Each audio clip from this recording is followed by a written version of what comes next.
അതിന്റെ അപ്പുറത്തേക്ക് നമ്മളെ കൂടെ ആർക്കും വരാൻ കഴിയില്ല. നിങ്ങൾ ചെവി മുളച്ചിട്ട് അല്ലാഹുവിന്റെ ദുനിയാവിൽ കേട്ടിട്ടുണ്ടോ? ഒരു ഭാര്യ മരിച്ചിട്ട് ആ ഭാര്യയുടെ കബറിൽ അവളുടെ ഭർത്താവ് കൂടെ തുണക്ക് കിടന്നത് അല്ലാഹുവിന്റെ ദുനിയാവിൽ എവിടെയെങ്കിലും നമ്മൾ കേട്ടിട്ടുണ്ടോ? ഉണ്ടാവൂല.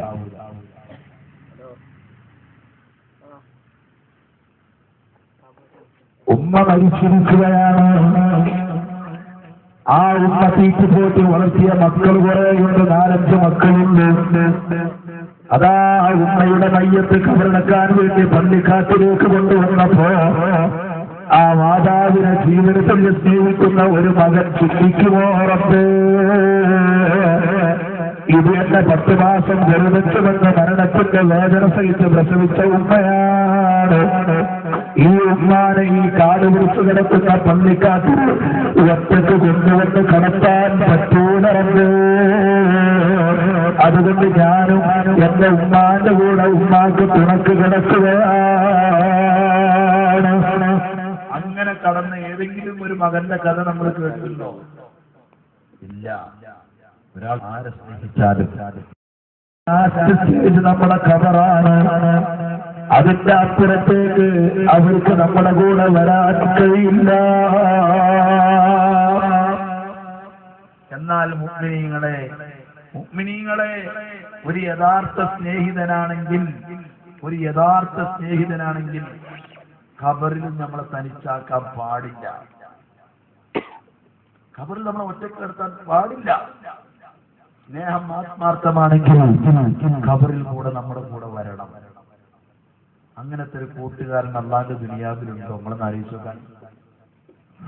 അങ്ങനത്തെ ഒരു കൂട്ടുകാരൻ അല്ലാഹുവിന്റെ ദുനിയാവിലുണ്ടോ? ജീവിതത്തിലുടനീളം നമ്മുടെ കൂടെ, മരിച്ചാലും നമ്മുടെ കൂടെ, ആരുടെ മണ്ണിൽ നമ്മെ കബറടക്കിയാലും നമ്മുടെ കൂടെ. അങ്ങനത്തെ ഒരു കൂട്ടുകാരനുണ്ടോ? തീർച്ചയായും ഉണ്ട്. അങ്ങനത്തെ ഒരു കൂട്ടുകാരൻ ഉണ്ട് പ്രിയപ്പെട്ടവരെ. ഒരേ ഒരു കൂട്ടുകാരൻ മാത്രമാണത്. ആരാണെന്ന് കണ്ടെത്തണം നമ്മള്. ആരാണെന്ന് കണ്ടെത്തണം എന്റെ പ്രിയപ്പെട്ടവരെ നമ്മള്. ആ കൂട്ടുകാരനെയാണ് നമ്മൾ കൂടുതൽ പരിഗണിക്കേണ്ടത്. എന്ന് പറഞ്ഞാൽ അതിന്റെ അർത്ഥം ഉമ്മാനെ വെറുക്കണമെന്നല്ല, ഭാര്യ ഭർത്താവിനെ വെറുക്കണമെന്നല്ല, ഭർത്താവ് ഭാര്യയെ വെറുക്കണമെന്നല്ല, മാതാപിതാക്കളെ മക്കളെ വെറുക്കണമെന്നല്ല, മക്കളെ മാതാപിതാക്കളെ വെറുക്കണമെന്നല്ല, അയൽവാസികളെ വെറുക്കണമെന്നല്ല, നാട്ടുകാരെ വെറുക്കണമെന്നല്ല, ബന്ധുക്കളെ വെറുക്കണമെന്നല്ല, കുടുംബങ്ങളെ വെറുക്കണമെന്നല്ല. അവരെയൊക്കെ നമ്മൾ സ്നേഹിക്കണം, അവരെയൊക്കെ നമ്മൾ ആദരിക്കണം, അവരെയൊക്കെ നമ്മൾ ബഹുമാനിക്കണം. പക്ഷേ ഇവരെക്കാളേറെ സ്നേഹിക്കപ്പെടേണ്ട കൂട്ടുകാരൻ, ഇവരെക്കാളേറെ പരിഗണിക്കപ്പെടേണ്ട കൂട്ടുകാരൻ ആരാണെന്നറിയുമോ? ആരാരും സഹായത്തിനില്ലാതെ നമ്മൾ കബറിൽ കിടക്കുമ്പോ നമ്മുടെ കൂടെ കബറിൽ കിടക്കാനും വരുന്നൊരു കൂട്ടുകാരനുണ്ട് മുഅ്മിനീങ്ങളെ. ആരും കൂടെ കിടക്കാൻ ധൈര്യപ്പെടാത്ത കബറിൽ നമ്മുടെ കൂടെ കിടക്കുന്ന ഒരു കൂട്ടുകാരനുണ്ട്. ആ കൂട്ടുകാരനാണ് നമ്മുടെ യഥാർത്ഥ കൂട്ടുകാരൻ. ആ കൂട്ടുകാരനെയാണ് നമ്മൾ കൂട്ടുപിടിക്കേണ്ടത്. അവനെ കൂട്ടുപിടിച്ചാലേ നമുക്ക് ദുനിയാവിലും നാളെ ആഖിറത്തിലും പ്രയോജനമുള്ളൂ. ആരാണ് ആ കൂട്ടുകാരനെന്നറിയുമോ? ആരാണ് ആ ചങ്ങാതി എന്നറിയുമോ? ആരാണ് ആ സുഹൃത്ത് എന്നറിയുമോ? ആരാണ് ആ സ്നേഹഭാജനമെന്നറിയുമോ? പ്രിയപ്പെട്ടവരെ, അതാണ് നമുക്ക് അല്ലാഹു സുബ്ഹാനഹു വ തആല പരിശുദ്ധമായ ഖുർആനിലൂടെ പരിചയപ്പെടുത്തി തന്ന സഹോദരൻ അതാണ്. المال والبنون زينة الحياة الدنيا والباقيات الصالحات خير عند ربك ثوابا وخير أملا. പരിശുദ്ധമായ ഖുർആനിലെ അൽ-കാഫ് സൂറത്തിലൂടെ ലോകത്തോട് അല്ലാഹു വിളിച്ചു പറഞ്ഞ ഈ ഒരു കൂട്ടുകാരനാണ് മുഅ്മിനീങ്ങളെ. വിശ്വസിക്കപ്പെടാൻ പറ്റാവുന്ന കൂട്ടുകാരനാണ്. ഈ കൂട്ടുകാരൻ ഒരിക്കലും നമ്മെ ചതിക്കുകയില്ല. ഈ കൂട്ടുകാരൻ ഒരിക്കലും നമ്മെ വഞ്ചിക്കുകയില്ല. ഈ കൂട്ടുകാരൻ നമ്മളെ ഒരിക്കലും ഒറ്റപ്പെടുത്തുകയില്ല. ഈ ദുനിയാവിലാണെങ്കിലും നമ്മുടെ കൂടെ ഉണ്ടാകും. നാളെ ഖബറിൽ കിടക്കുകയാണെങ്കിലും നമ്മുടെ കൂടെ ഉണ്ടാകും. നാളെ ആലമൽ മഹ്ശറിൽ അല്ലാഹു സുബ്ഹാനഹു വ തആല എവിടെയൊക്കെ നമ്മെ ഒരുമിച്ച് കൂട്ടപ്പെടുമോ അവിടെയൊക്കെ ഈ കൂട്ടുകാരൻ നമ്മുടെ കൂടെ ഉണ്ടാകും. ഈ കൂട്ടുകാരനാണ് ഉത്തമ കൂട്ടുകാരൻ. ഈ കൂട്ടുകാരനാണ് നല്ല കൂട്ടുകാരൻ. ഈ കൂട്ടുകാരനാണ് വിശ്വസിക്കപ്പെടാൻ പറ്റാവുന്ന കൂട്ടുകാരൻ. അങ്ങനത്തെ ഈ കൂട്ടുകാരനെയാണ് നമ്മളെ പൂർവികരൊക്കെ കൂട്ടുപിടിച്ചത്. മുഅ്മിനീങ്ങളെ നിങ്ങൾക്കറിയുമോ മഹാനായ സഫീഖുൽ മൽഖി റളിയല്ലാഹു അൻഹു വലിയ പണ്ഡിതനാണ്. കണക്കിന് ശിഷ്യന്മാരുടെ ഉസ്താദാണ്. നല്ല തലയിടപ്പുള്ള മുതഅല്ലിമീങ്ങൾ ഓതി പഠിക്കുന്ന പണ്ഡിതനാണ്. ആ സഫീഖുൽ മൽഖിയുടെ കീഴിൽ ഹാത്തമുൽ അസ്വദ് എന്ന് പറയുന്ന മഹാൻ 30 കൊല്ലം ഓതി പഠിക്കുകയാണ്. ഹാത്തമുൽ അസ്വദ് എന്ന മുതഅല്ലിമ സഫീഖുൽ മൽഖി എന്ന ഉസ്താദിന്റെ കീഴിൽ 30 കൊല്ലം ഓതി പഠിക്കുകയാണെന്ന് പ്രിയപ്പെട്ടവരെ. പരിശുദ്ധമായ ദീനിനെ പറ്റി ഒരേ ഉസ്താദിന്റെ കീഴിൽ ഹാത്തമുൽ അസ്വദ് എന്ന ശിഷ്യന് 30 കൊല്ലം ഓതി പഠിക്കുകയാണ്.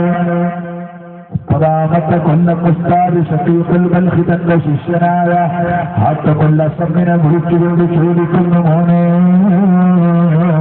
ഹാത്തമുൽ അസ്വദ്, ഈ എന്റെ കൂടെ 30 കൊല്ലം ഓതി പഠിച്ചെന്റെ മോനെ, നിന്റെ ആയുസിന്റെ നല്ലൊരു ഭാഗം നീ എന്റെ കൂടെ ചെലവഴിച്ചുവല്ലോ. എങ്കിൽ ഈ ഉസ്താദായ ഞാൻ എന്നോട് ചോദിക്കപ്പെടാ, ഈ 30 കൊല്ലം എന്റെ കൂടെ ഓതി പഠിച്ചിട്ട് മോനെ ഹാത്തമേ, ഉസ്താദായ നീ ഉസ്താദായ എന്നിൽ നിന്ന് നീ എന്ത് പഠിച്ചു ഹാത്തമുൽ അസ്വദിനെ? ആനായ സഫീഖുൽ മൽഖി തന്റെ ശിഷ്യനോട് ചോദിച്ചപ്പോൾ ആനായ ഹാത്തമുൽ അസ്വദ് റഹ്മത്തുള്ളാഹി അലൈഹി ഗുരുദാരികനായ സഫീഖുൽ മൽഖിയോട് പറയുകയാണ്, ഉസ്താദേ 30 കൊല്ലം ഞാൻ നിങ്ങളുടെ കൂടെ ഓതി പഠിച്ചിട്ട് ഞാൻ നിങ്ങളിൽ നിന്ന് പഠിച്ചത് 8 കാര്യങ്ങളാണ് ഉസ്താദേ.